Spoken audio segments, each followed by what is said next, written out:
Clóvis Nunes. Clóvis de Souza Nunes é professor e projetista técnico, parapsicólogo, pesquisador de fenômenos paranormais, escritor e conferencista internacional, especialista em transcomunicação instrumental. Autor de conferências proferidas na maioria dos estados brasileiros e em países como Alemanha, França, Espanha, Suíça, Itália, Bélgica, Índia, Japão, Estados Unidos, Canadá, Inglaterra e entre outros.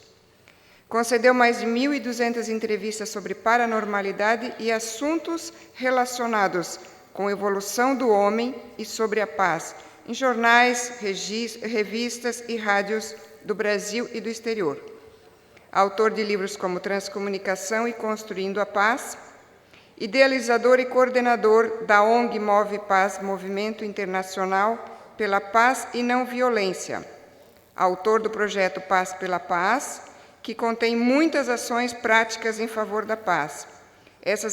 Entre essas ações, destaca-se o projeto Educação pela Paz nas Escolas e a Grande Caminhada pela Paz de Feira de Santana, em Bahia, que reúne anualmente cerca de 100.000 pessoas e que hoje se expande por várias cidades e estados do Brasil.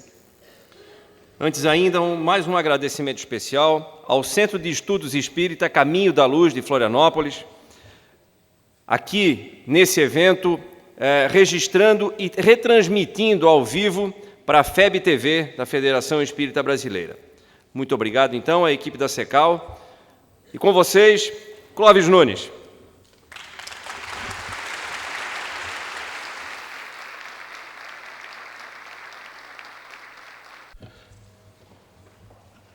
Caros irmãos e irmãs, senhoras, senhores, os internautas que assistem o terceiro Fore Blue pela TV FEB, Canal 6, que a silenciosa paz do Mestre da Paz nos mantenha em paz.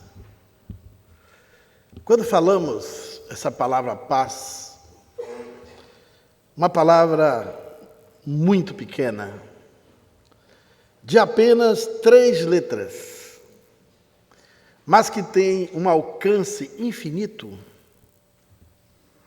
a maioria de nós não se dá conta do impacto e nem da importância do seu significado. A paz ainda é um subproduto no mundo, embora todos a desejamos, ela ainda é profundamente desconhecida na sua força, no seu poder.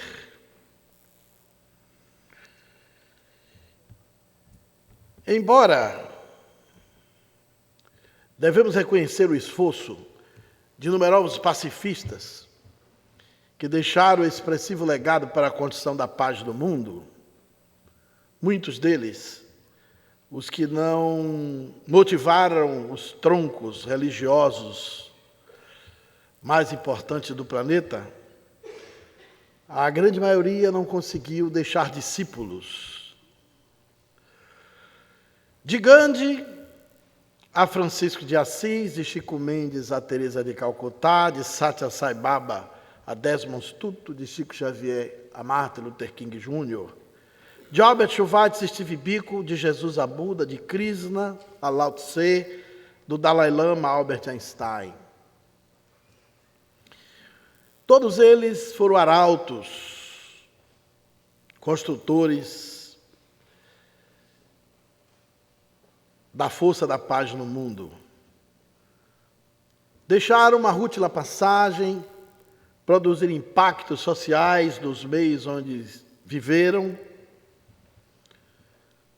muitos deles separados no tempo, no espaço, na geografia, na etnia, na tradição, mas uma dimensão de unidade entre todos é que eles foram pacifistas. Revolucionários da ética e do espírito humanos. Nenhum desses grandes seres apanharam armas, nem utilizaram de violência. Contudo, embora eles tenham sido faróis mais altos, como bem musicou o Dominguinhos em uma de suas canções, quando de maneira poética cantava: quem sabe a multidão precisa de alguém mais alto a lhe guiar. Eles foram faróis mais altos a guiar as multidões. Mas a realização do sonho de todos eles, de cada um dos que fizeram a sua parte, ainda não foi possível se estabelecer nesse mundo doente de violências. Precisamos transformar a construção da paz em uma realidade social, cultural e científica.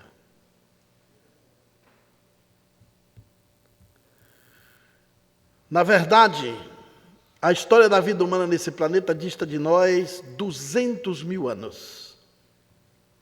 Desde as primeiras encarnações, quando aqui nos civilizamos, do Homo sapiens sapiens, até hoje o Homo tecnológicos, das modernas metrópoles do mundo. Nunca foi possível na história, nesse planeta de vida humana, vivermos uma hora sequer de plena paz na face da Terra. A cada 7 segundos, somente no Brasil, uma mulher é agredida. A cada minuto, centenas de milhares de violências são perpetradas ao redor do mundo, muitas delas em seres humanos indefesos. Nunca foi tão importante falar de paz quanto agora, onde as pessoas estão cada vez mais reféns do medo, prisioneiras em suas próprias casas, estressadas, amedrontadas, com medo de viver e de conviver. Ao longo do tempo, os impérios de violência se estabeleceram no mundo. E eles tomaram espaço devido à ausência de paz. Grandes impérios que dominam e avassalam a sociedade, muitas dessas sociedades infelizes em muitos países do mundo. O narcotráfico, o aborto, armas e outros motivadores da violência impactuam de uma maneira epidêmica o planeta. As drogas empatam com o petróleo em faturamento financeiro. Não tem uma cidade na Terra que a droga não arraste para a dependência química os jovens e até crianças hoje. Há 30 anos atrás, um menor de 18 anos que utilizasse uma maconha era motivo de comentário entre os seus colegas. Hoje, as crianças entram no crack aos 9 anos de idade. Com 18, estão no óbito. É uma epidemia avassaladora, incontrolável. Os estadistas do mundo resolveram, inclusive, desistir das campanhas internacionais de combate à droga, porque descobriram que o combate enriquece o narcotráfico, aumenta o preço, potencializa o mercado e não diminui a vitimização. Somente no Brasil circularam nos últimos 6 anos, e é a estatística anual, mais de 65 toneladas de drogas. A polícia, com todo o seu aparato, só tem condição de tirar de circulação 20 toneladas. Os 45 mil quilos não têm alcance. E muitas vezes os traficantes estão mais armados e com mais condição de negócio, de controle, do que a própria polícia. E 22% dos policiais envolvidos no combate à droga respondem processos por crimes de envolvimento.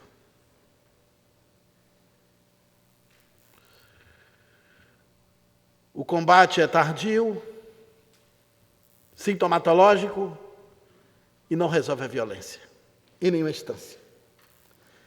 Quando eu tinha 20 anos, o crime para quem traficava drogas era 2 anos. Eu fiz 30, aumentaram para 5. Eu fiz 40, aumentaram para 7. O tráfico não diminuiu, nem a droga deixou de circular, e nem os traficantes desapareceram. Ao contrário, aumentaram. Hoje é uma indústria de morte, um poder de dominação, é o império de violência. Junto ao narcotráfico, temos outras dores que assolam a humanidade constituída de sociedades infelizes. 70% das nações do mundo legalizaram o crime do aborto. 45 milhões de bebês são abortados no planeta por ano. O maior genocídio da Terra. Nós falamos do massacre da Segunda Guerra Mundial. Nos espantamos com a matança de 4 anos de guerras, do Holocausto aos judeus. Nos assombramos com a vitimização da AIDS e de outras doenças destruidora da vida humana, mas não nos assombramos com quase 50 milhões de bebês assassinados todos os anos, de maneira legal, pelo crime imoral do aborto consentido. Poucos de nós paramos para perguntar o que é feito do lixo do aborto. Quando se legaliza o abortamento, ou o resíduo, o resultado dele, que são os restos humanos em formação, tem que ter controle. Nos Estados Unidos e outros países da Europa, a legislação determina que os bebês sejam cremados. Eles são colocados nas esteiras e as chaminés, como existem na Califórnia, queimam dias e noites, como ocorria antigamente nos campos de concentração nazista durante a Segunda Guerra Mundial, debaixo da indiferença e da omissão de milhares de criaturas que conviviam com as cinzas dos corpos humanos que caíam na frente dos vidros dos carros alemães e, ao sair de suas casas de manhã, eles tinham que limpar com um para-brisa para poder ter visibilidade. Na Inglaterra, 2 médicos e um jornalista fizeram uma denúncia no livro grave com o título Bebês para Queimar. Se disfarçaram de empresários e compraram 2 caminhões frigoríficos de bebês abortados em estado avançado. Esses corpos abortados dos bebês eram traficados para a indústria de cosméticos do leste europeu, para produzir produtos de beleza para a mulher à base de placenta, porque os fetos humanos são ricos em gordura animal. É o lixo do aborto. Na China, o país que tem 1 bilhão e 300 milhões de habitantes, onde não tem mais lugar para pisar chinês, contrastando com o Brasil, muitos países têm muita gente onde não tem mais terra. O Brasil é um dos poucos países do mundo que tem muita terra ainda onde não tem gente. Embora a gente tenha o movimento dos sem terra. Na China, o controle da população é determinado pela prática do aborto, imposta pelo governo, desde o regime comunista de Mao Tse-tung. O casal só pode ter um filho. Os hospitais abortam milhares e milhares de crianças por dia. É colocado um dia especial na mulher na hora. A sucção dos hospitais são planejadas pelos arquitetos e o bebê é triturado ali debaixo da maca. Desce por um tubo e as caçambas enchem de restos mortais de beber abortados que são utilizados em adubos para a plantação de arroz. É o império de violência, indústria de morte. Não paramos para perguntar sobre nada disso, porque somos indiferentes a essas coisas. As armas constituem hoje quase que 70% da economia dos grandes países ricos do planeta. Não existe crise para a indústria de armas. Elas dominam o império financeiro do mundo, produzindo mortes, sofrimento e dor. Para a indústria armamentista, uma palestra como essa é indesejável. A paz é indesejável para muitos impérios de violência que dominam o mundo. Entre eles, a indústria armamentista. Nesse cenário aparece o Brasil. Os países do mundo se armaram. Chegamos no final do século XX. E o Instituto do Milênio estabeleceu que nós praticamos 15 mil guerras.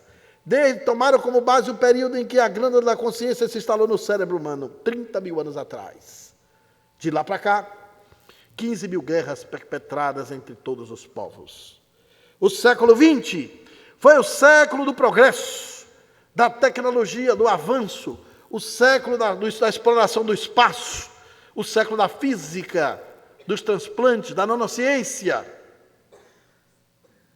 Foi o século da comunicação virtual, dos satélites, o século da robótica. Mas foi o século mais sangrento de toda a nossa história. Foi o período em que mais se matou seres humanos, e a grande maioria das vítimas foram civis inocentes. As indústrias de armas se potencializaram no século XX. A indústria bélica, que é a maior potência econômica do planeta, superando o petróleo e o narcotráfico.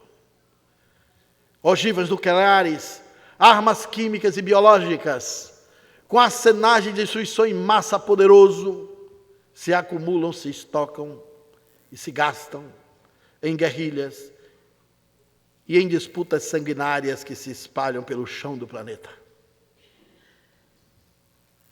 O Brasil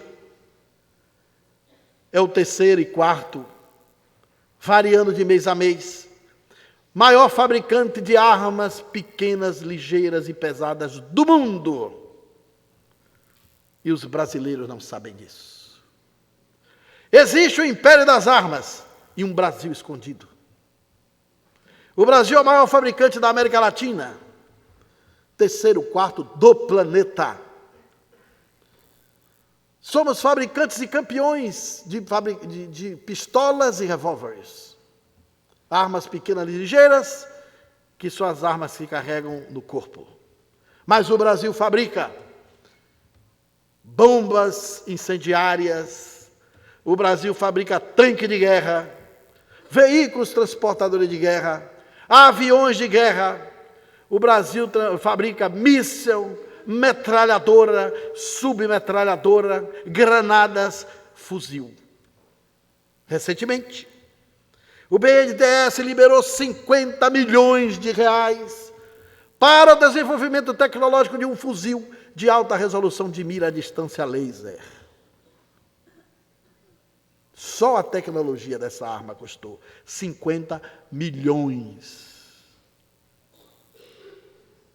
E paz, meus senhores, o governo brasileiro, sem que o brasileiro desse conta, isentou de impostos as indústrias de armas até o ano 2020.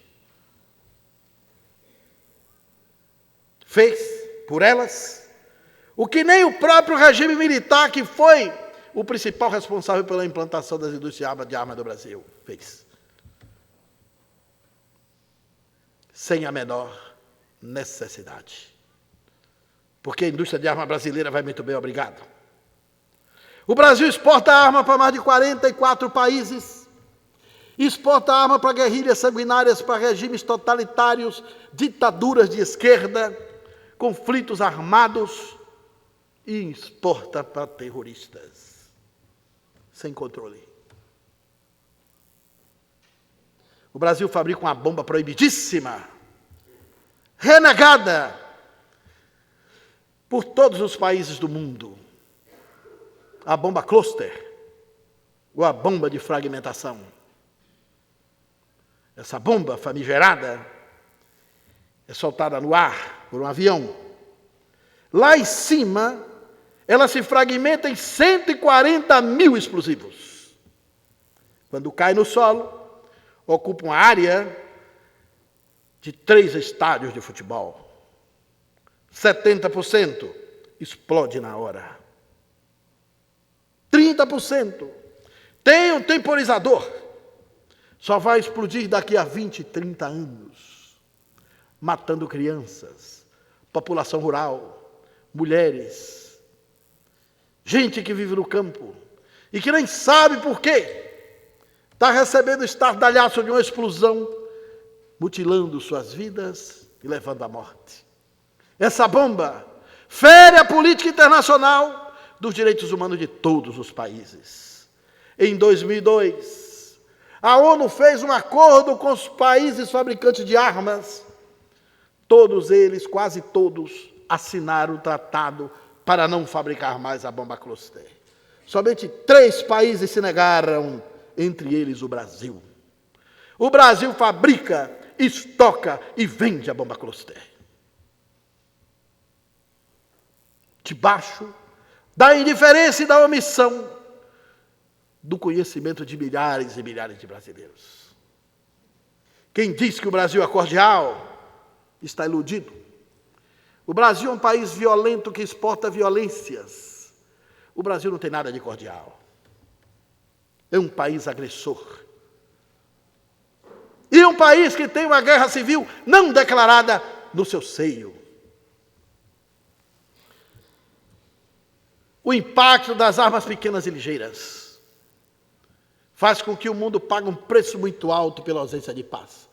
Quando vemos uma imagem dessa, causa um impacto de tantos corpos juntos, a gente chama logo de chacina, se espanta. Mas isso acontece todos os dias no Brasil.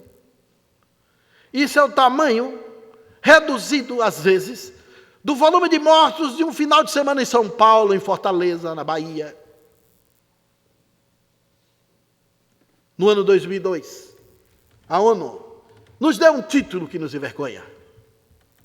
O Brasil passou a configurar no cenário da matança mundial. Campeão mundial por assassinato em arma de fogo.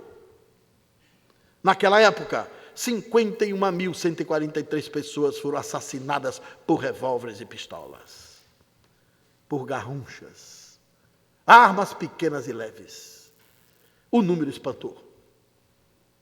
As primeiras pesquisas para o impacto das armas pequenas e ligeiras começaram a surgir no ano 2000, precisamente na época em que a ONU e os outros países falavam em acordo de paz para não se fabricar mais ogivas nucleares, nem armas químicas, nem biológicas.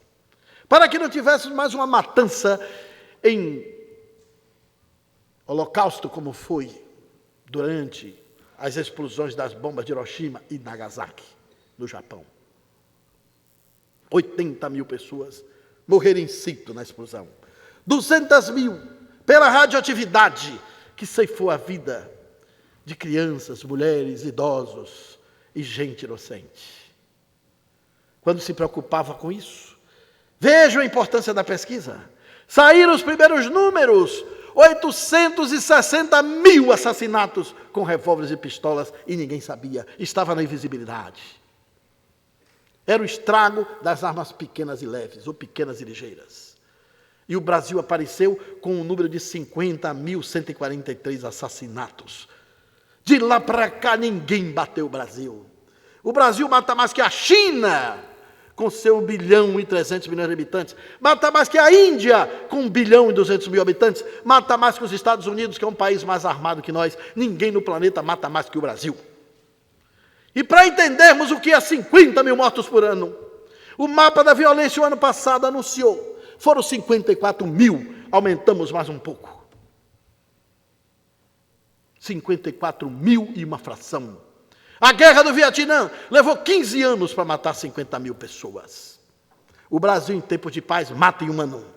A guerra do Iraque, com homens armados, enfrentando iraquianos com homens bombas, com armas coladas aos seus corpos, matando para morrer e morrendo para matar. Enfrentando quase 120 mil soldados americanos armados nas ruas. Em 7 anos, matou 37 mil pessoas. O Brasil, em tempo de paz, mata mais de 50 mil por ano.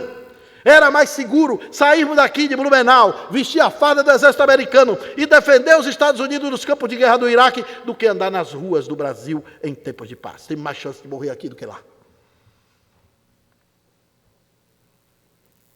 Os números assombram e assustam. No Brasil, matar é tão normal que ninguém se indigna mais com homicídio. A gente só acha estranho quando o pai joga o corpo de uma filha no sexto andar de um prédio, ou quando o jogador de futebol famoso joga o seu corpo para os cães comerem da namorada, ou quando um filho mata os pais de paulada, ou encomenda um assassinato, ou quando tem uma chacina grave. No Brasil, a arma transforma o banal, ou melhor, o banal no fatal. Circulam no Brasil, segundo dados do Ministério da Justiça, 16 milhões de armas pequenas e ligeiras. Nos últimos 50 anos, o Brasil se armou, fabricando arma e vendendo arma sem controle. Pelo ethos masculino da cultura machista, o homem levou a arma para casa para defender sua família, na ilusão de que a arma protege.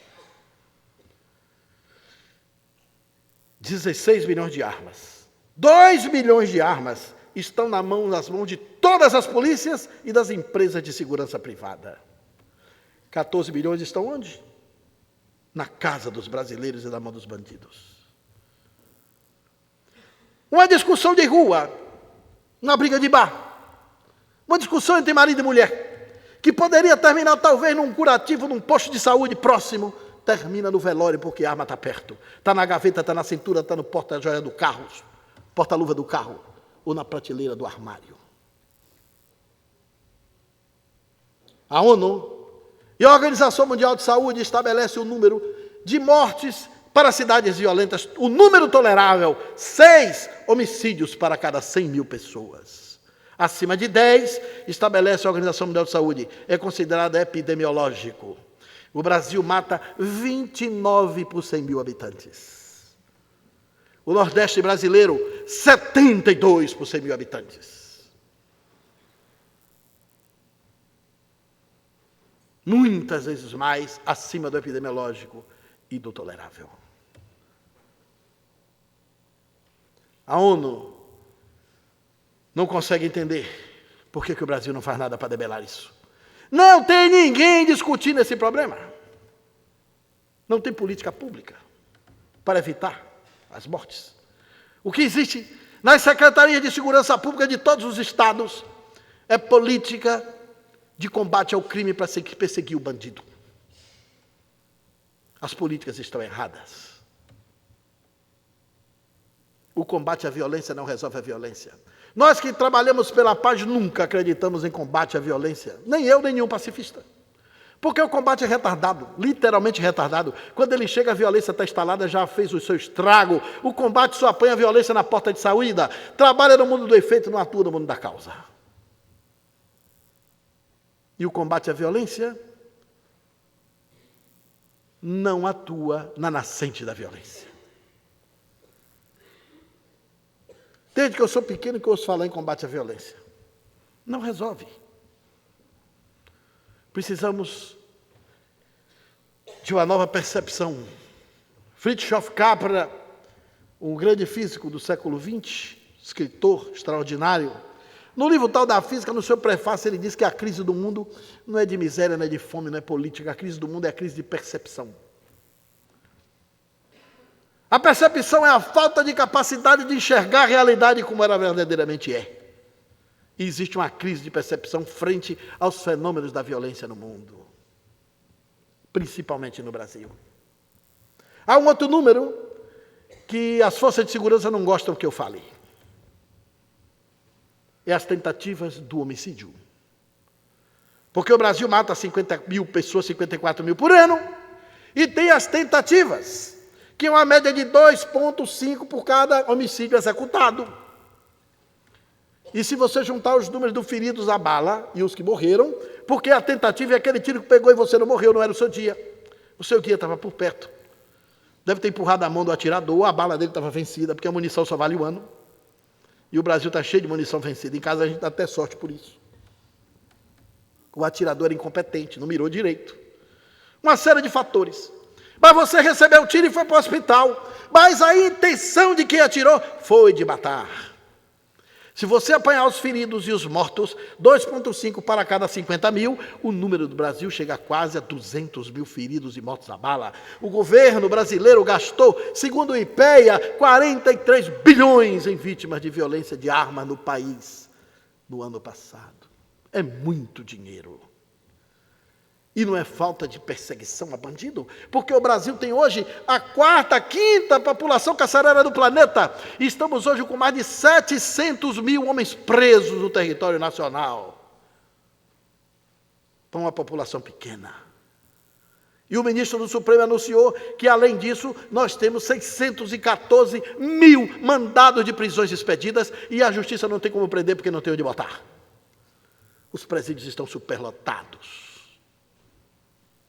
Estamos na crise do apagão dos presídios. Presídios de 300 tem quase 1.000, ou ultrapassam esse número. E um preso no Brasil custa mais de R$2.000 aos cofres do governo. E o que é mais triste, 72% da população carcerária do Brasil são de reincidentes, já estiveram lá antes. Especialistas dizem que essa pressa que a sociedade tem de pegar, julgar e prender com velocidade é uma pressa inútil, porque o indivíduo sai de lá mais preparado, mais qualificado e mais odiando para nos atacar do que quando foi preso. Nós pagamos para instrumentalizar o crime e potencializar a violência, pensando que estamos resolvendo. As questões da paz são essenciais hoje, nessa hora difícil, em que a gente atravessa tantos fenômenos sociais.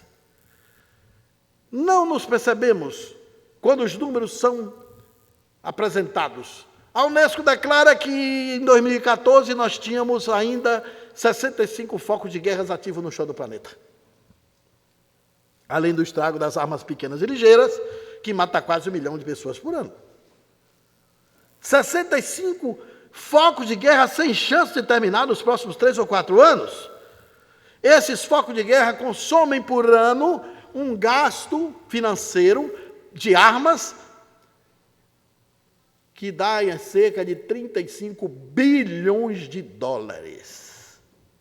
Isso seria o suficiente para erradicar a fome e a miséria do mundo em pelo menos umas 10 vezes, se pegarmos 10 anos de custo do que gastamos nas guerrilhas, dos conflitos armados do planeta. Nessa hora da África, quase 70 mil crianças estão morrendo de fome, enquanto gastamos milhões e milhões e milhões de dólares em armas. A indústria de arma fomenta as guerras, porque ela precisa do conflito para vender a arma. Somos 7 bilhões de almas pisando no chão desse planeta. Alcançamos altos níveis de progresso tecnológico, conquistamos o espaço, povoamos o planeta como nunca antes. Só tem 160 anos que nós saltamos de 1 bilhão para 7.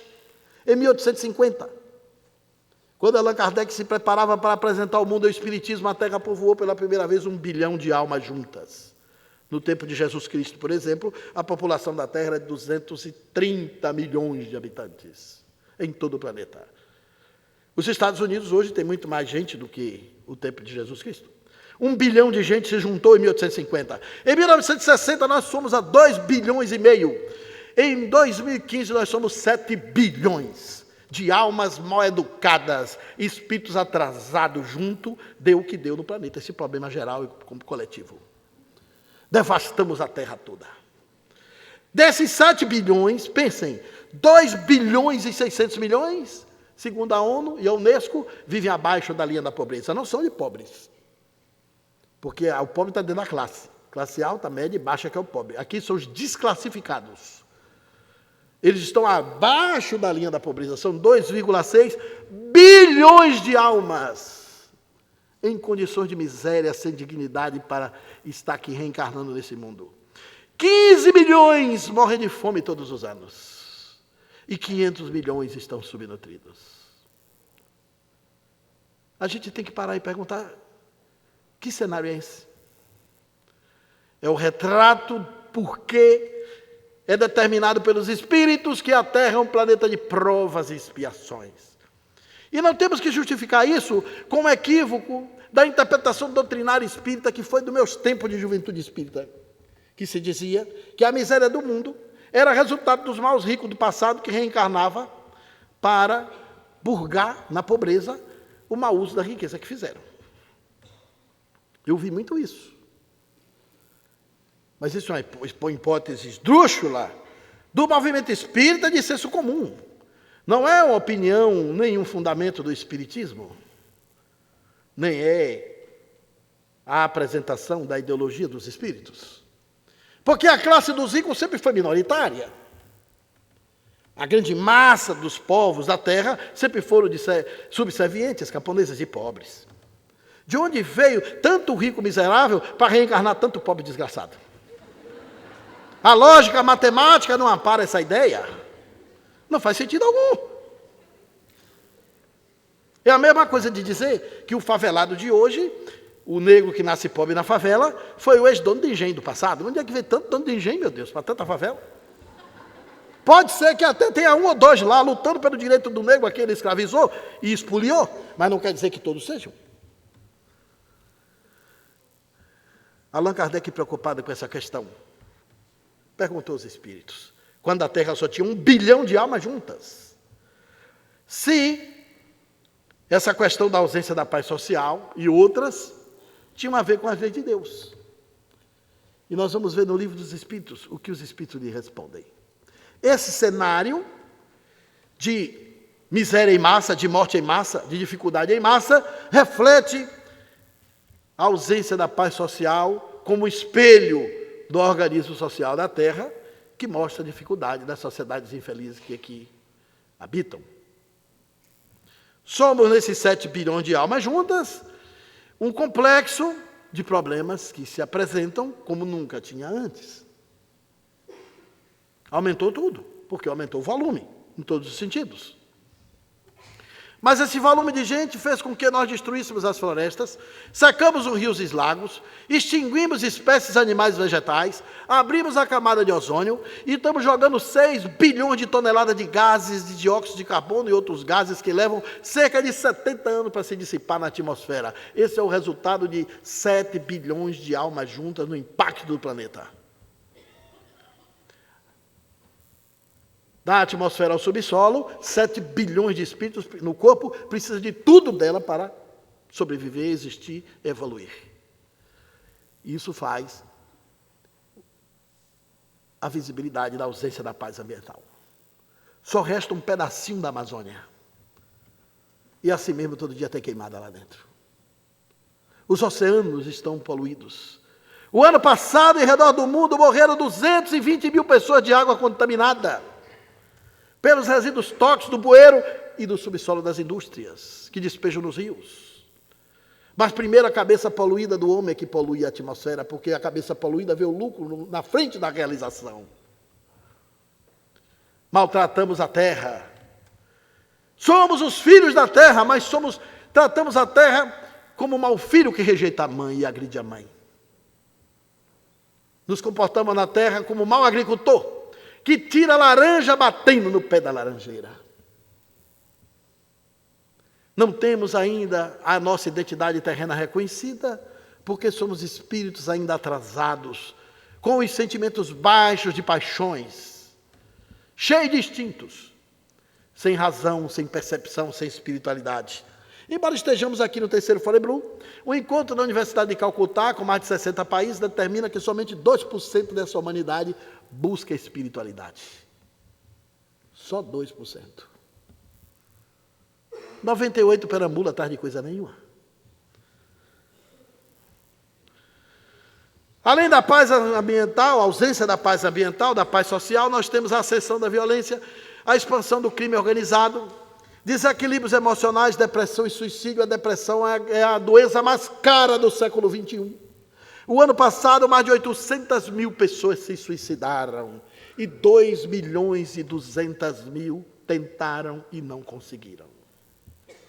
Mas a intenção também era de matar, de se matarem. Se somarmos as tentativas com o número de suicídio, 3 milhões de pessoas perderam a motivação de viver e tentaram tirar a própria vida. Isso é ausência total de paz interior. Problemas sociais, responsabilidade de todos. Temos 3 aspectos da paz ausente no mundo: paz social, paz ambiental e paz interior. Ausente por quê? Por conta da cultura de violência. A cultura de violência é a tônica que move o mundo. Embora os especialistas afirmem que a violência é multifatorial, os cientistas sociais, com suas diferentes concepções sobre as causas da violência, que retirou aquela ideia do senso comum que violência estava associada à pobreza. E nos últimos 10 anos no Brasil, por exemplo, nunca a pobreza deixou de ser tão pobre. Uma Argentina inteira saiu da classe baixa e foi para a classe média. Mais de 10 milhões de empregos. Os direitos no Brasil foram respeitados. Estatuto do idoso, remédio para quem tem doenças cardíacas, câncer. IBPC, benefício da prestação continuada. O empreendedor, o microempreendedor individual. Muito investimento. Mas a violência não baixou. Violência nunca está relacionada com pobreza. O crime por exclusão social no Brasil é de 16%. A classe média e alta matam, agridem e ferem. É a coisa mais normal, vocês estão vendo no dia a dia. Gente com diploma universitário, envolvida em altos cargos, responsável por corrupções. A cultura de violência é a tônica que move o mundo, porque nós não associamos violência ainda à cultura. É um aspecto que ficou despercebido pelos antropólogos, sociólogos, estudiosos da violência. Somente depois de uns 5, 10 anos para cá, esse tema começou a configurar. A cultura é uma espécie de argamassa, de cola, que reúne, que agrega e que firma as bases de qualquer movimento social. Somos todos vítimas da cultura de violência. Estamos tão mergulhados na cultura de violência que a gente não se dá conta. E tão mergulhados estamos que, para percebê-la, temos que nos distanciar um pouco. Espero que a minha fala nesse Fore Blue nos ajude a colocar a nossa mente, nossa percepção um tanto distante dessa cultura. Há um princípio na publicidade que diz que, com certeza, se um dia alguém tiver que descobrir a água, nunca será o peixe, porque ele está mergulhado demais nela. Para o peixe perceber a água, tem que botar a cabeça do lado de fora. Tão mergulhados estamos na cultura de violência que a gente não se dá conta. A gente não vê. A gente não conhece outra forma. A gente acha que isso tudo é natural. Nós somos naturalizando aos poucos. Há uma experiência na química que, se você apanhar um sapo quentinho debaixo da pedra a 36, 37 graus e colocar ele numa chaleira de água fervendo, na bacia de água fervendo, melhor, ele dá um salto tão grande, enrijece os músculos, pula 2 metros de distância. Pela reação que tem da diferença de temperatura, ele toma um choque térmico surpreendente e se joga. Mas se você pegar o mesmo sapo e botar no banho-maria, numa bacia com 38 graus, ele se aconchega na bacia. Pensa que está debaixo da pedra. E você vai aumentando 5 graus, vai para 45, vai para 50, devagarzinho 65, 70. Com 80 graus o sapo dorme. Com 100, ele morre na água fervendo. Nós estamos assim na violência no Brasil. Fomos nos acostumando das mortes homeopáticas. A gente foi vendo homicídio, foi vendo normal, é normal. A indiferença, a omissão. Fomos nos acostumando e estamos como sapo no banho-maria, morrendo junto. Sabe qual é a hora que a gente pula e salta? Quando a bala tira um filho, leva o pai e a mãe no assalto ou numa invasão domiciliar. Aí a gente pensa na paz. É tarde demais. A cultura de violência exerce seu poder sobre nós desde quando chegamos aqui para nos civilizarmos. Nós nos reunimos em comunidades humanas debaixo de lutas fratricidas, de batalhas sangrentas e de guerras. Não percebemos a força da paz. O que a gente conhece é a paz pela força, que é outra coisa completamente diferente.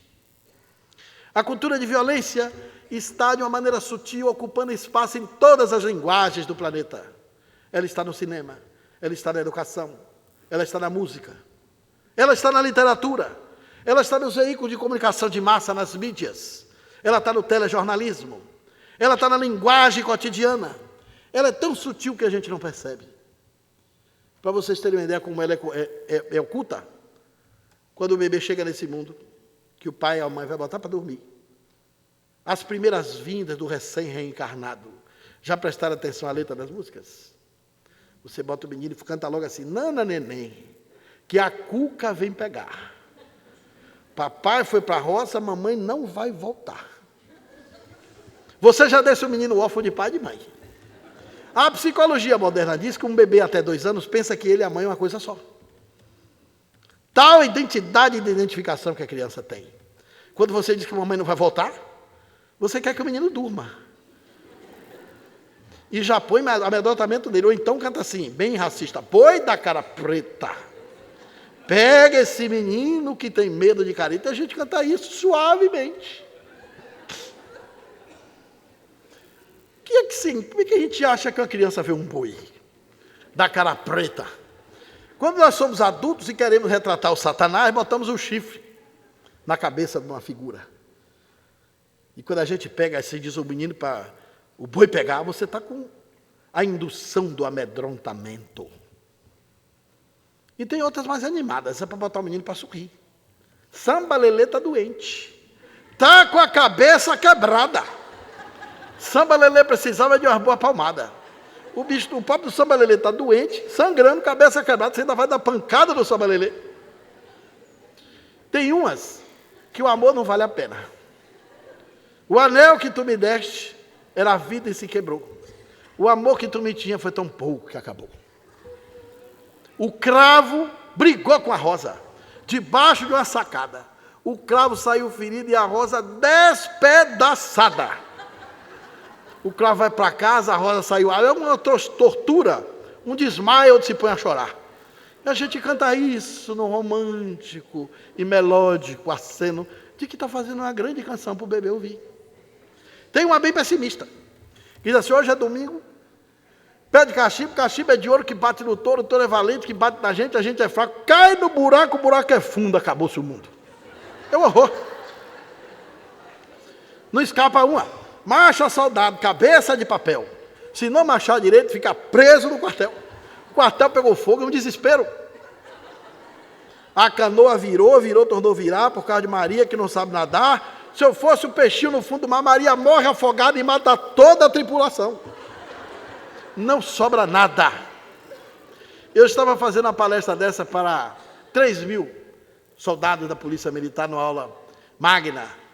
Eles tinham acabado de entrar na formação. E o tenente depois me contou, chamou no canto e disse: professor, agora que eu estou entendendo a minha filha. Eu disse: o que é que houve? Eu estava passando a farda, 6h30 da manhã, ela acordou cedo, minha mulher estava de lé.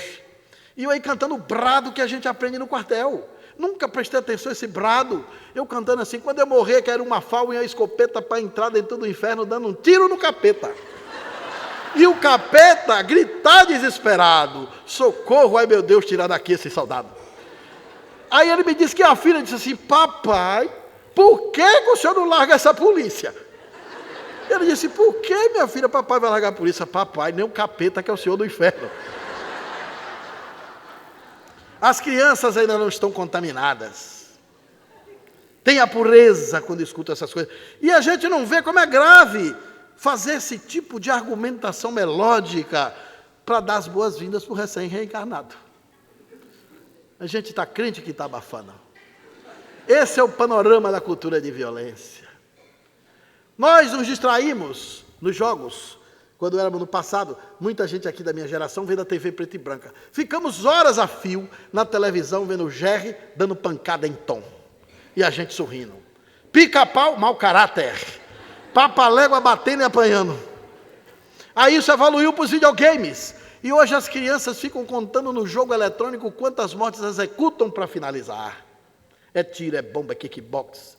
Tem jogos, se cortar as vísceras, cai 80 pontos. Se arrancar a cabeça, decepar, 100 pontos. E se matar policial, 120 pontos. Dá para acreditar nisso? 2 jornalistas denunciam que esses jogos são patrocinados pelo exército inglês e americano, para incentivar as crianças a ter uma mentalidade bélica e guerreira para no futuro ir para as guerras para consumir armas. Tem toda uma ideologia de morte atrás disso. Nós é que não percebemos como a violência exerce sobre nós o seu poder. A cultura de violência está no nosso hálito. Nós vamos elogiar alguém que fez alguma coisa boa, como é que a gente conversa? Temos um vocabulário destrutivo. Você diz, você arrebentou. É para dizer que foi bom. Matou a pau, está elogiando. Tem coisa pior do que matar a pau? Ou então, botou para quebrar, meu irmão. Lá na Bahia, o pessoal diz assim, botou para arrombar.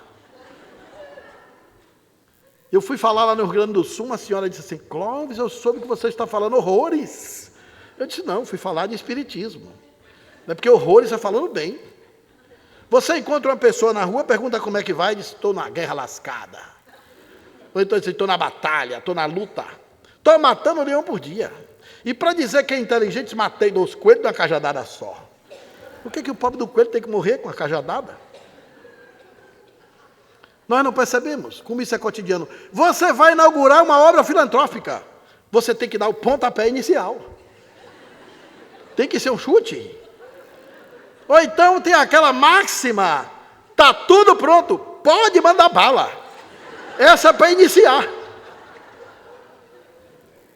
Nós não nos damos conta como a cultura de violência nos submete, nos condiciona, impõe sobre nós o poder. Você vai para o esporte de futebol, que é o mais popular do mundo, aí é que a cultura de violência toma conta. O goleiro já é arqueiro, que vem de campo de artilharia, do passado. O jogador que faz o gol, se ele fizer muito gol, o homem é animal. Se fizer mais um pouquinho, vira matador. Se tiver aquela famosa prorrogação, é mata-mata, se tiver gol, é morte súbita. E os estádios do Brasil, todo no tempo da Copa, virou arena. Que é para a gente disputar a guerra. Cultura de violência.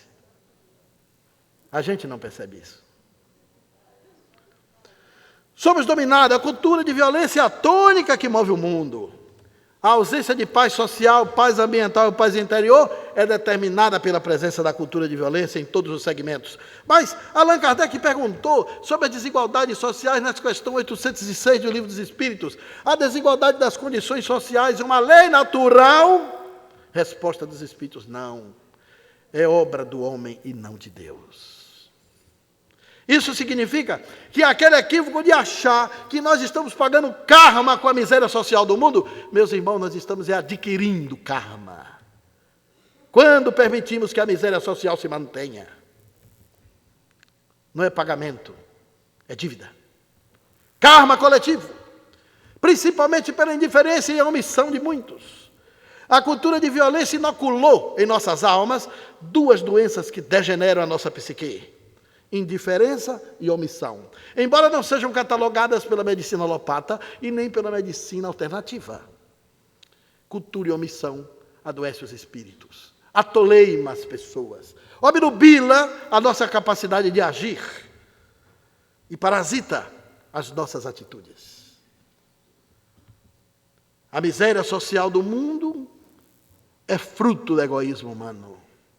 As leis de Deus que se assentam numa ordem extraordinária não poderia motivar a desordem.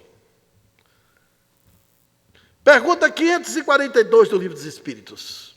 Essa pergunta é um grito nos nossos ouvidos. Será suficiente não fazer o mal para ser agradável a Deus e assegurar uma situação futura? Os Espíritos respondem, não.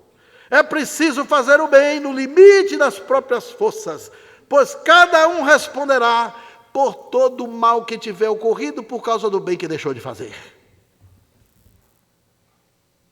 Somos cúmplices quando não fazemos nada.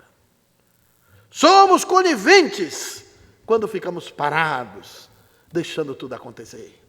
Cada um de nós aqui, segundo o Livro dos Espíritos, somos responsáveis por toda a humanidade.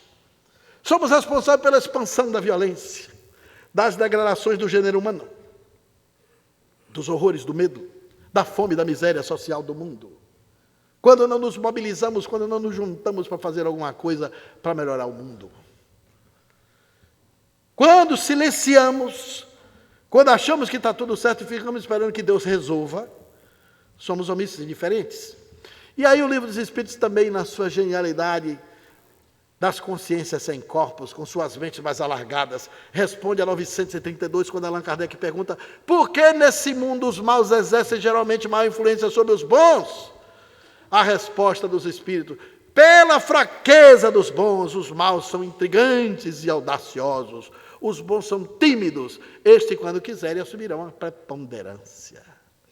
O problema é se quiserem, quando quiserem. A grande maioria das pessoas desse mundo não são do mal. Os violentos, usando uma linguagem redundante, é uma minoria muito mini, que faz refém uma maioria esmagadora. O problema é que a turma pequena do mal é empreendedor por mal, valente, determinada, audaciosa, conspiradora. Enquanto a grande massa dos bons são tímidos, omissos, calados, reclusos, passivos, indiferentes. Me recordo das cenas que nunca entendi até ler o Livro dos Espíritos. Nas imagens traduzidas em tantas televisões e filmes, daqueles trens carregados de judeus. Meia dúzia de homens alemães armados, matando e matando e matando e matando 6 milhões de pessoas. Aquilo era a missão dos bons. Nós não temos a coragem de nos juntarmos para conspirar pela paz, como os homens do mal têm para se juntar para o mal. Os grandes líderes religiosos da Terra não estão preocupados com a paz planetária, estão preocupados com a paz na sua grei, com o seu rebanho. Estamos na hora de emergência e temos que nos juntar. Sociedade civil, gestores públicos, instituições de classes e líderes religiosos, líderes comunitários, artistas, intelectuais, pensadores, pais de família, crianças e jovens, para implantarmos uma campanha mundial de alfabetização pela paz. Primeiro passo básico: entender a paz, a importância dela. Se quisermos debelar a violência desse mundo, não vamos conseguir lutando, brigando e levando mais violência para os violentos. Temos que ir com a não violência ativa que motivou Mahatma Gandhi, com a força da paz que acordou em Francisco a capacidade de amar, com a não violência ativa de Jesus Cristo, que ensinou o amor, o perdão. Não resistais ao malvado, dizia Jesus. Não oferecer resistência àquele agride é não agredir o agressor. Jesus foi o mestre da paz e da não violência. Mas, infelizmente, os cristãos o transformaram em salvador pessoal, que foi uma atitude judaica por parte de Paulo. O único tronco religioso da terra que tem o salvador pessoal é o cristianismo. O budismo não tem, o hinduísmo não tem, nem o judaísmo, nem o zoroastrismo, nem as doutrinas espiritualistas, nem as tradições africanas. O único salvador pessoal. E Jesus nunca se disse salvador. Quem inventou a salvação pessoal foram os cristãos e não foi Jesus Cristo. Transformaram ele em símbolo do poder, enquanto ele deveria ser o príncipe da paz, conforme dizia Mateus, quando ele mandou Pedro embainhar a espada. Porque quem com ferro fere, com ele será ferido. Se alguém lhe roubar a capa, dê também a túnica. A túnica era mais importante que a capa. A capa era para proteger a túnica. Jesus era um pouco radical. pela paz. Se fôssemos transformar essa parábola para o dia de hoje, a gente poderia dizer assim: se alguém te roubar o som do carro, dê também o carro. Quem é que vai fazer isso? Obedecer essas máximas era difícil naquele tempo, como é hoje também. Se alguém lhe obrigar a andar 1 milha, ande 2 com ele. Amai os inimigos. Fazei o bem àquele que vos fere, e orai por aqueles que vos odeiam e caluniam. Isso é cultura de paz ativa. Não violência em atitudes. Jesus foi o grande mestre da não violência e da cultura de paz. Inaugurou a saudação na época que o povo guerreiro batia no peito e dizia Ave César, na época das conquistas de Roma. Ele cruzava por alguém e dizia: a paz esteja convosco. Entrava numa casa, a paz esteja nessa casa. Desejava a paz quando saía, mas também sentenciou: a minha paz vos deixo, a minha paz vos dou. Eu não vos dou a paz que o mundo dá. Eu dou a paz que o mundo não pode dar. Jesus se referia à paz de espírito, que é o estado elevado de consciência, a paz interior. O mundo só dá a paz exterior, que é uma quimera. A paz do mundo é passageira, é efêmera, não tem perenidade, está nas coisas que morrem, que acabam e que se transformam. A paz do espírito é um valor que nunca morre. Jesus foi um dos maiores pacifistas do mundo, o maior do Ocidente, mas transformamos ele no símbolo da salvação da dor. Não cultuamos a sua mensagem, e sim a sua morte. Nos equivocamos e ficamos referenciando Jesus morto, o seu sofrimento, o sangue derramado, o holocausto da cruz, o calvário, o flagelo. O que importa não é isso. O que importa é o que levou ele a morrer. Suas ideias, sua mensagem, sua doutrina. O Espiritismo não cultua o Jesus paulino. O Jesus de Paulo não é o Jesus do Espiritismo. Há uma diferença do Jesus paulino para o Jesus espírita. O Jesus de Paulo é segundo Paulo. É o salvador pessoal. No Espiritismo, Jesus não salva, é o redentor da humanidade. Para Paulo, Jesus era um ser divino que se fez homem. Para o Espiritismo, Jesus é o irmão mais velho da humanidade, é um homem que se fez divino. Para Paulo, a cruz redimiu os pecados.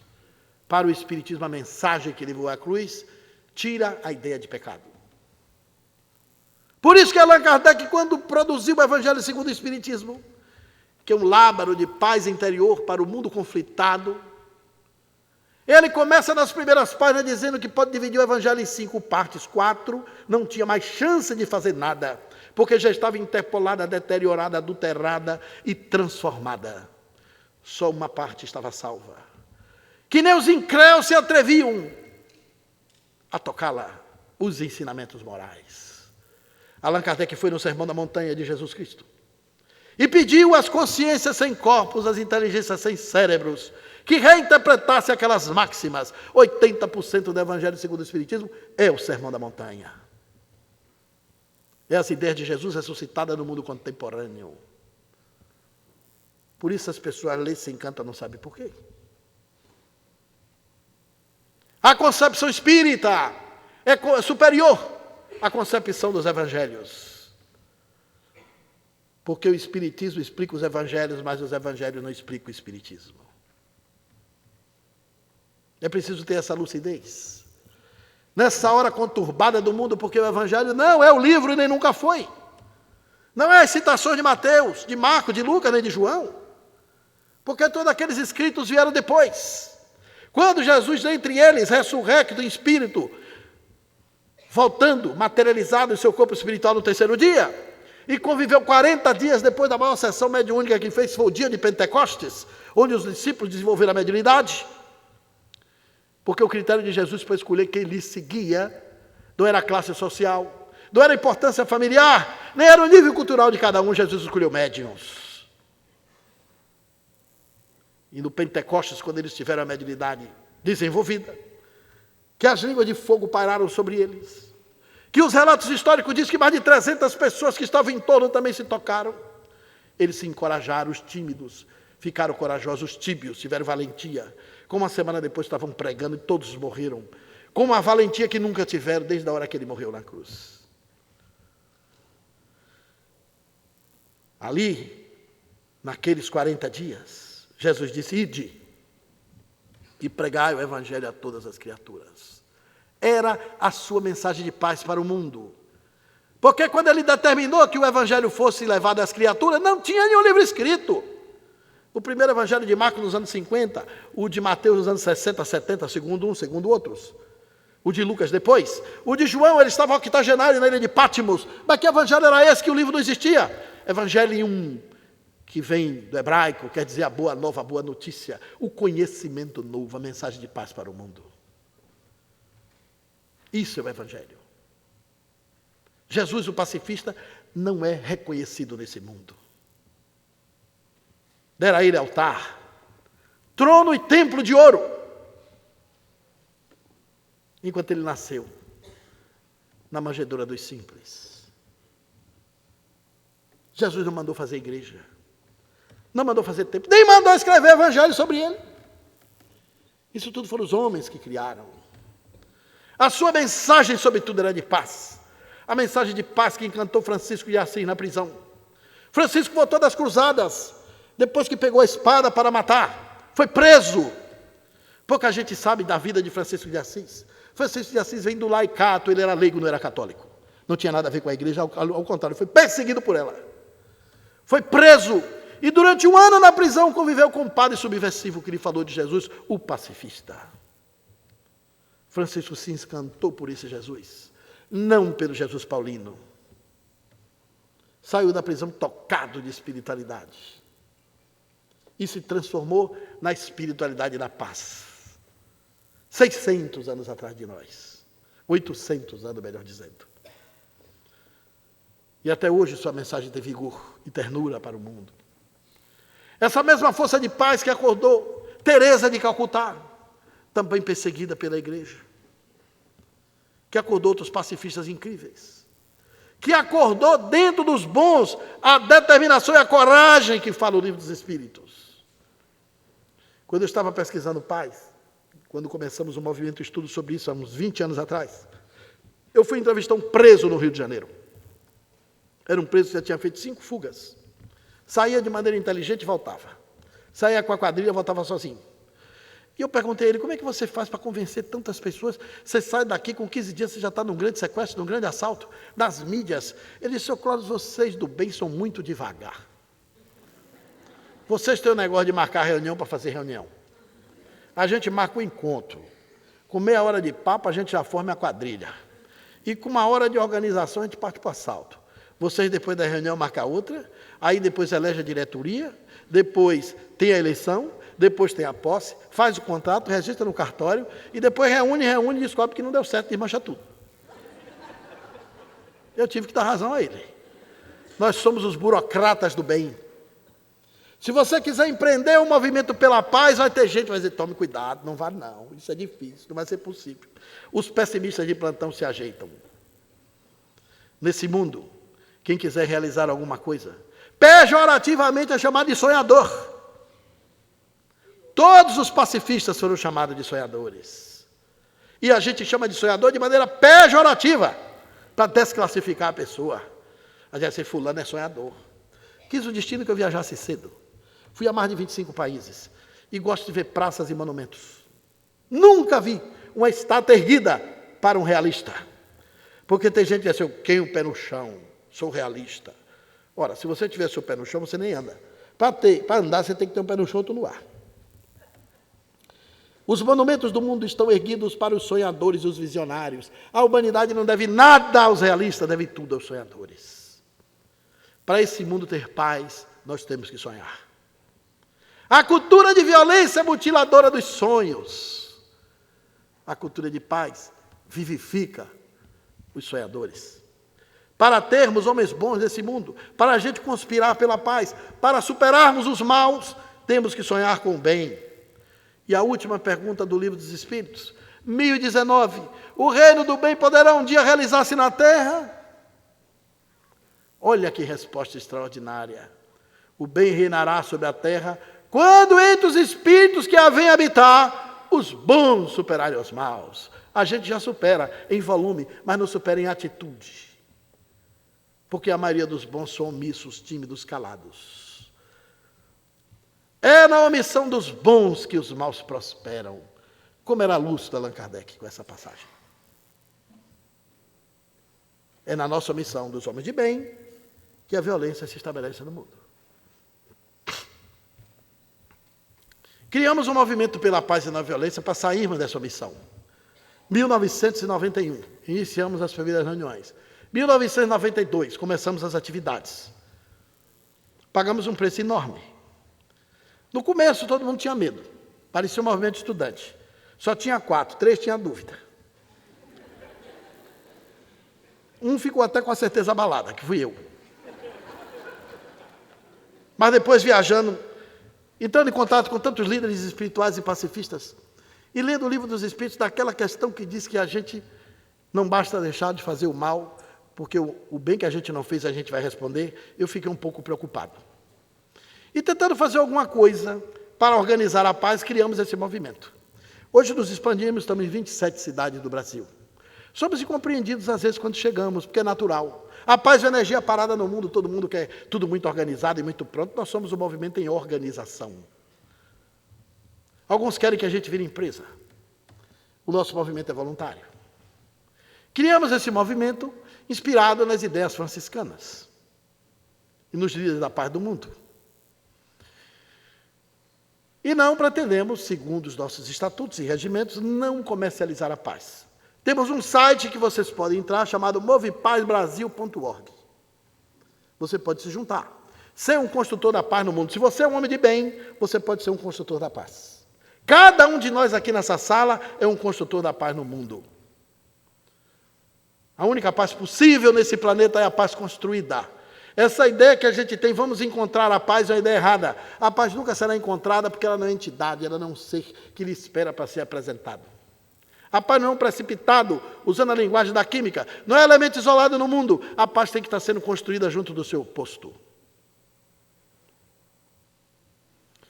E a paz pode ser organizada. Se a gente pode organizar o crime, por que não pode organizar a paz? Mas quando a gente fala em paz, a pessoa pensa que é logo assim, um fim de semana aí na praia. Outros acham que é ouvir uma música clássica.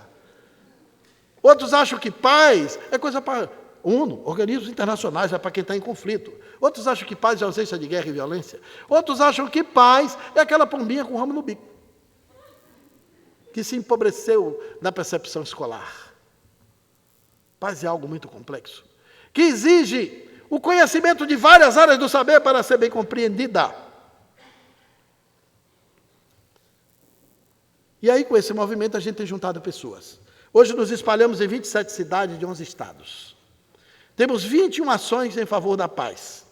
Todas elas práticas, reais e possíveis, que dá para organizar a paz nas cidades. Temos feito palestras como essa que sensibilizam as pessoas. E a gente pode se juntar e organizar a paz, para construir com a cultura de paz a desconstrução da cultura de violência. Tivemos algumas ideias no começo. Hoje nós temos vários produtos. Temos uma ação poderosa, que é a Educação pela Paz nas escolas. Um kit com 36 peças que a gente capacita professores e diretores, coordenadores de ensino. Implantamos a Semana de Cultura de Paz nas escolas. Vamos falar disso amanhã. Mas temos também uma ação que é Educando para o Desarmamento. Para desarmar os espíritos, desarmar a sociedade das armas mesmo. Paguei caro por me envolver nessa campanha há 18 anos. Mas não desistimos. E temos também vários produtos que desconstroem a cultura de violência. Livros, DVDs, documentários, vídeos, encontros. A ideia é que a gente se junte, se aproxime. E a intenção é tirar as pessoas da indiferença e da omissão, tirar a paz da invisibilidade, reunir pessoas. Fundamos as Casas da Paz, que são as sedes da nossa ONG em várias cidades. A Casa da Paz é uma instituição emergente dessa sociedade doente de violência. Porque você tem muita coisa em favor da violência. Você tem as delegacias da mulher, tem a delegacia de polícia civil, você tem as cadeias, os fóruns, as promotorias.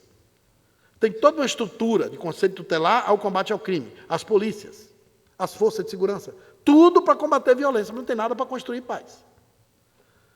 O nosso projeto, nossa ONG, não trabalha no combate. Nós trabalhamos em favor da construção da paz. Não no enfrentamento da violência. Ações práticas que alcancem o fenômeno da violência no mundo da causa, que apanhe a violência na porta de entrada. Existe um organismo social que é a fonte geradora da miséria e da violência dentro da estrutura humana. Precisamos fechar as fábricas de violência, que são os fenômenos de agressão do organismo social. Isso só é possível produzindo cultura de paz. Ações simples, que transformam, que levam para diante. Sabe aquelas canções de cultura de paz? Nós publicamos um livro pela ONG, chamado Parlendas com Cantigas de Paz. Aquelas músicas de violência toda, a gente trocou a letra. Criamos um personagem, que é um professor misterioso, que aparece e desaparece. Como o livro entra em escola, a gente não podia dizer que era um espírito. Dizemos que o Paseante, que é o professor da paz, ninguém sabe a idade dele, mas diz que ele foi conselheiro de todos os pacifistas da Terra. Ele é um personagem misturado, ele tem a barba de um oriental, tem a sandália do franciscano, tem o nariz de um negro, tem os olhos do cientista, um jaleco, uma camisa da paz, e é um homem interessante. Ele sempre aparece e desaparece. É mais fácil dizer assim do que materializa e desmaterializa, porque o pessoal que não é espírita acha que é espírita e não quer ver o assunto. E como nosso projeto tem tudo quanto é escola católica, protestante, escolas privadas e públicas, o personagem da paz fica mais fácil de chegar. E ele aconselha a mudar as músicas para implantar a Semana da Cultura de Paz. A gente capacita os professores, tira as aulas ordinárias, que às vezes são ordinárias mesmo, e colocamos as extraordinárias. E de segunda a sexta a gente estuda paz social, paz ambiental, paz interior. E aí, durante essa semana, a gente ensina as canções da música da paz. Uma cantora baiana chamada Márcia Porto, que é voluntária do nosso movimento, faz parte da coordenação, com a banda, durante 45 dias, um coral de 12 crianças de 7 anos, gravaram e nós escrevemos a letra ao contrário. Então, em vez de o cravo brigou com a rosa, a letra ficou assim: o cravo brincou com a rosa, debaixo de uma sacada. O cravo saiu contente, a rosa muito encantada. O cravo foi para casa, a rosa saiu atrás, dizendo: não vai embora que eu quero me encantar mais. Samba Lelê está contente, está com a cabeça arejada. Samba Lelê precisava de umas boas risadas. A canoa não virou nem vai virar, por causa de Maria que não sabe nadar. Se eu fosse um peixinho no fundo do mar, eu buscava a Maria e ensinava ela a nadar. Nem morre, nem mata a tripulação afogada. Marcha soldado, cabeça de papel. Se baixar direito, sai mais cedo do quartel. O quartel não pegou fogo e o bombeiro deu sinal. A paz pela paz é bandeira nacional.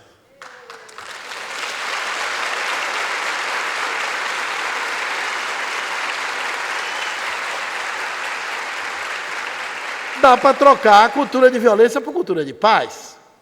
E as outras, sim, ficaram elegantes. O anel que tu me deste era a vida e se quebrou. O amor que tu me tinha foi tão grande que durou.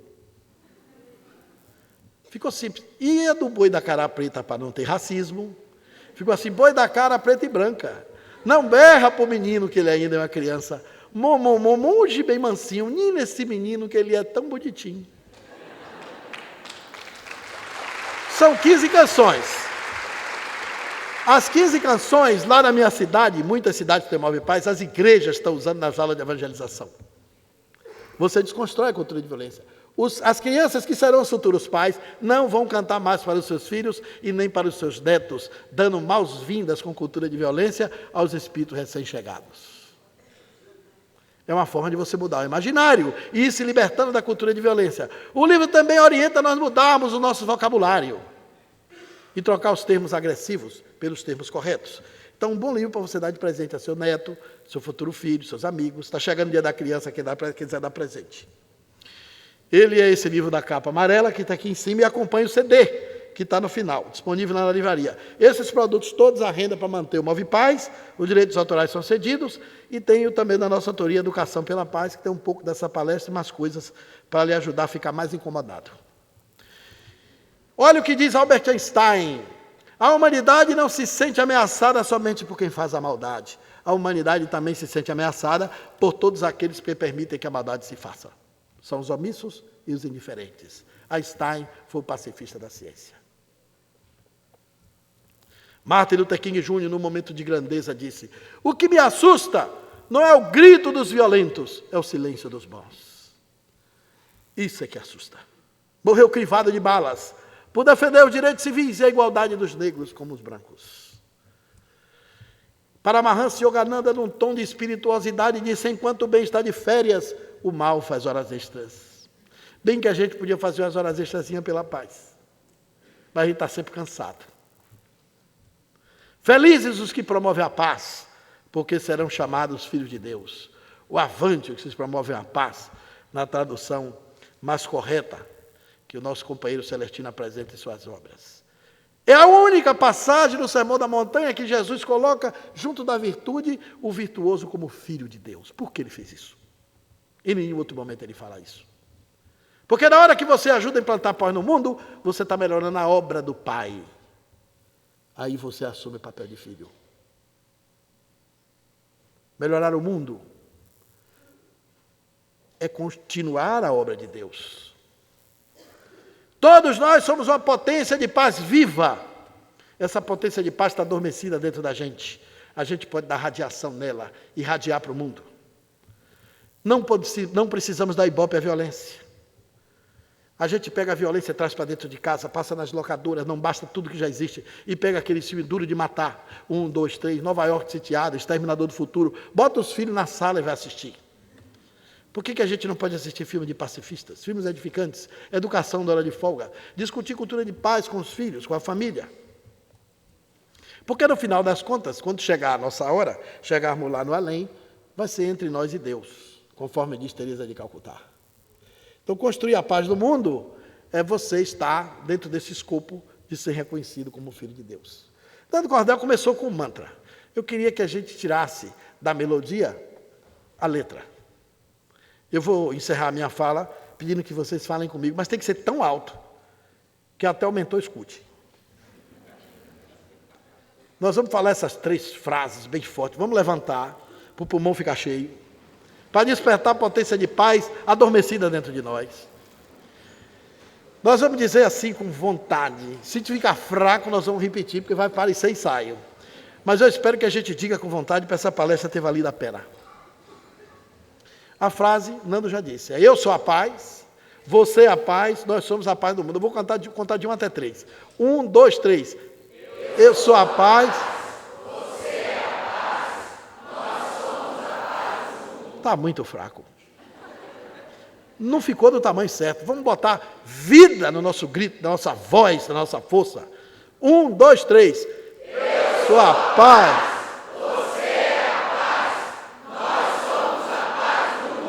Vocês foram maravilhosos.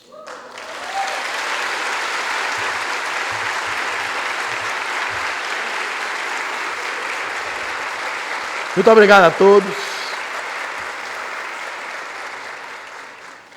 E que a silenciosa paz do Mestre da Paz nos mantenha em paz.